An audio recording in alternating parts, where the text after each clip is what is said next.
Hello everyone, I'm Rich with Corbin Russwin Architectural Hardware, and today's topic is installing the ML2000 series mortise lock with sectional rose trim.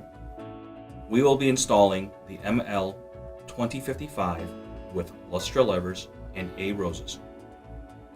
Install the lock in the edge of the door and secure with the mounting screws, but do not fully tighten. Install the outside rose adapter. Secure the inside rose adapter to the outside rose adapter. Thread on both roses to the rose adapters. Install the outside lever with the black bushing. Install the inside spindle and then the adjusting bolt. Finger tighten the adjusting bolt and then back it off a few turns. Align the adjusting bolt to the hole in the lever for the dowel pin and install the inside lever.